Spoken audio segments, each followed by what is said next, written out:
বাংলায় একটা শব্দ আছে, অনেক ন্যাকামো করেছেন উনি। ওনার এই ন্যাকামোতে বাংলার মানুষ এবং ঘাটালের মানুষ তাদের কোনো লাভ হয়েছে বলে আমার মনে হয়নি। উনি ভোটে দাঁড়াতে চাননি, সেটাও উনি বলেন। ওনাকে জোর করে ভোটে দাঁড়ানো হয়, ওনাকে দাঁড়ালেই ঘাটালের সমস্যার সমাধান হবে, ইত্যাদি ইত্যাদি।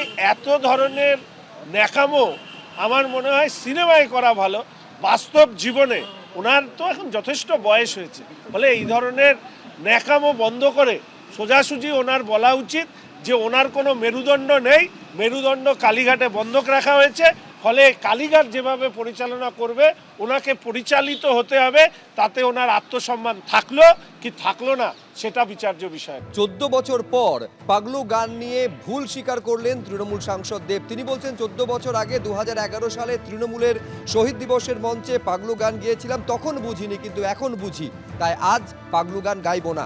কি বলেছেন স্টুডেন্টস উইকের এই অনুষ্ঠানে দেব আপনাদের দেখাবো, কিন্তু তার আগে আপনাদের বলবো যে 14 বছর পর ভুল স্বীকার করছেন দেব। পাশাপাশি দুটো ছবি আপনাদের সামনে রেখেছি। 2011 সালে তৃণমূলের শহীদ দিবসের মঞ্চ, এবং সেই মঞ্চে একেবারে পাগলু গান গাওয়া ভুল হয়েছিল, এই কথা আজকে দেব স্বীকার করছেন 14 বছর পর।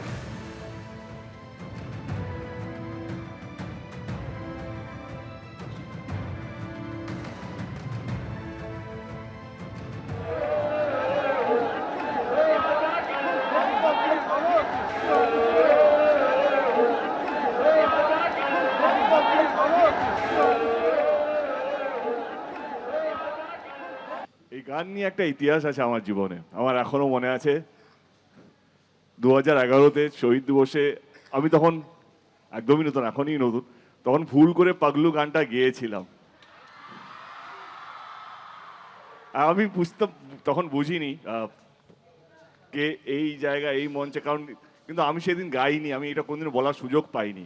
আমি আজকে এই সুযোগটা পেয়েছি, কারণ মঞ্চের সামনে যে হাজার হাজার লক্ষ লক্ষ মানুষ ছিলেন, তারাই পাগলু গানটা ধরেছিলেন, তারাই বলেছেন গানটা গাইতে। তো আজকে আবার সেই দিনটা, কিন্তু আমি গান গাইতে পারবো না, কারণ সবাই যেভাবে জমিয়ে রেখেছে। কলকাতা মেডিকেল কলেজেও স্বাস্থ্য সাথীতে দুর্নীতি। স্বাস্থ্য সাথী প্রকল্পে হাসপাতাল থেকে রোগীর বাড়ি ফেরার জন্য 200 টাকা পাওয়া যায়। রোগী সহায়তা কেন্দ্র থেকে এই টাকাটা পাওয়া যায়। স্লিপে অন্যের ফোন নাম্বার লিখে সই জাল করে সেই টাকা লোপাট করা হয়েছে বলে অভিযোগ। 2 মাসে অন্তত শতাধিক রোগীর প্রাপ্য টাকা লোপাট হয়ে গিয়েছে। টাকা পেয়েছেন কিনা জানতে রোগীদের ফোন করে খবর নেয় হাসপাতাল কর্তৃপক্ষ। ফোনে খবর নেওয়ার সময় ধরা পড়ে দুর্নীতি। দেখা যায় বেশ কয়েকটি মোবাইল নম্বরের কোনো অস্তিত্বই নেই। কোথাও ফোন করে জানা যায় সংশ্লিষ্ট মোবাইল নাম্বার ওই রোগীর নয়। হাসপাতালে তদন্তে ধরা পড়েছে এই দুর্নীতি। রোগীদের অ্যাকাউন্টে বকেয়া টাকা ফিরিয়ে দেওয়ার সিদ্ধান্ত নিয়েছে হাসপাতাল কর্তৃপক্ষ। হাসপাতাল থেকে ছুটির সময় টাকা রোগীদের হাতে দেওয়ার দায়িত্ব রোগী সহায়কদের। তাহলে দুর্নীতিতে জড়িত কি রোগী সহায়কদেরই একাংশ? তার খোঁজ চলছে। এবার স্বাস্থ্যসাথী স্কিমে বড়সড় দুর্নীতি ধরা পড়ল কলকাতা মেডিকেল কলেজ হাসপাতালে।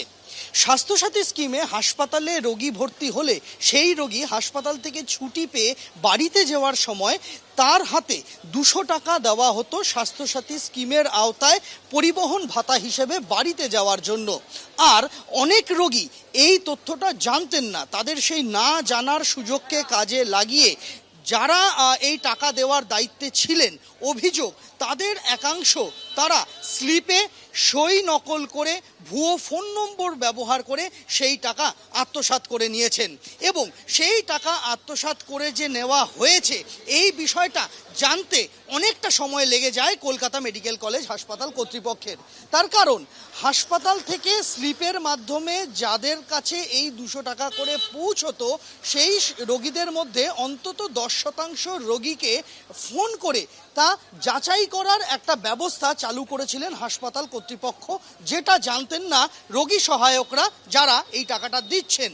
আর যখন এই ফোনগুলি যাওয়া শুরু করে সংশ্লিষ্ট ফোন নম্বরে, দেখা যায় যে অনেক ফোন নম্বরের আদৌ কোনো অস্তিত্ব নেই। অনেকে ফোন ধরে জানান যে তাদের বাড়ির কেউ বা পরিচিত কেউ কোনোদিন কলকাতা মেডিকেল কলেজে ভর্তিই হননি। অনেক ক্ষেত্রে দেখা যায় যে ফোন করে কলকাতা মেডিকেল কলেজ কর্তৃপক্ষ জানতে পারেন যে তাদের পরিবারের লোক হাসপাতালে ভর্তি হয়েছিলেন কিন্তু কোনো বাড়ি ফেরার সময় নগদ টাকা পাননি। এরপরই তদন্ত শুরু হয় এবং সেই তদন্তে দেখা যায় যে হাসপাতালে চলতি বছরের একদম শেষ দিকে 2 মাস সময়ের মধ্যে অন্তত পক্ষে শতাধিক রোগীর এই যে স্বাস্থ্যসাথীর টাকা বাড়িতে ফেরত যাবার সময় যে নগদে তাদের পাওয়ার কথা সেই টাকা সই জাল করে, ফোন নম্বর জাল করে আত্মসাৎ করে নেওয়া হয়েছে। যারা এই দুর্নীতি করেছেন তারা কতদূর পর্যন্ত দুর্নীতির জাল বিস্তার করেছিলেন তার তদন্ত চলছে। তদন্ত শেষ হলে আইনানুগ ব্যবস্থা, এমনটাই দাবি কলকাতা মেডিকেল কলেজ কর্তৃপক্ষের। দিব্যেন্দু সিংহর সঙ্গে সন্দীপ সরকার, এবিপি আনন্দ, কলকাতা।